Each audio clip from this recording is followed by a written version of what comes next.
For thousands of years, rhinoceros native to Africa and southern Asia has been poached for their horns and sold internationally. During 1900, rhino were at the brink of extinction as poaching continued at a high rate until 1977. In 1977, the international trade in rhino horns was banned, which massively increased rhinos' population. From fewer than 1,000 African rhinos in 1910, there are now over 20,000 white rhinos and over 5,000 black rhinos in Africa. However, despite the ban, the low socioeconomic status in Africa and a price of $65,000 for a rhino horn encourages poaching and trading to countries with high demands like Vietnam and China, where horns are used for traditional Chinese medicine. The Telegraph article written by Sarah Napton presents different views that will be discussed in this documentary regarding whether we should or not legalize the trade of rhino horns for the pursuit of rhino sustainability.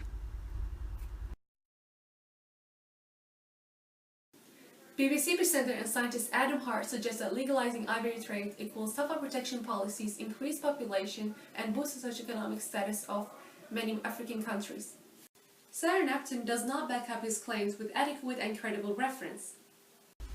He himself seems to be unsure towards his stand for legalizing ivory trade.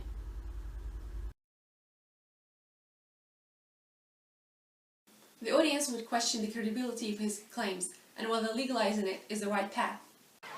Mike Barrett and wildlife expertise Chris Paxton for the Telegraph article views legalizing ivory trade not a solution, maybe with a better protection policies.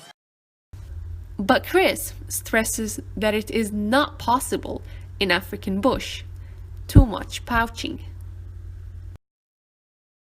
The article presents two different opinions, however lacks African people's viewpoint regarding the issue, and author Sarah is not a specialist in the field. She provides unbalanced credibility information. Is she informing or persuading?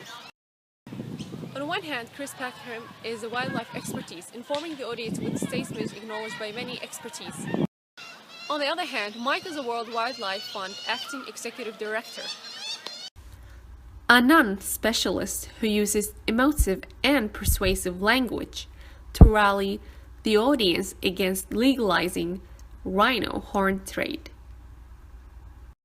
A journal article by Day Mining and other expertise mentioned that legalizing it will only spur more demand and further death of rhino and threaten ecological community, as rhino allows certain plants to survive when competition like grass is raised by rhino. Demining and other specialists are expertise in the field. However, the purpose of the article is more persuasive. Publish one point of view, which is legalizing horn trade. Most of anti-legalization sources has higher credibility score, better credible sources and expertise on the issue than the pro-legalization due to few biases and poor credibility. My opinion on the credibility of my original newspaper article changed now that I have more information, as the original article is a watered-down version of Melissa Tweed article and has a single expertise on the issue. My opinion on the issue has not changed after my research. It encouraged my stand against legalizing horn trade due to credible sources and expertise advocating for it, and on the argument point that rhino poaching is too excessive to take a failed approach, which would spur more demand equal more death.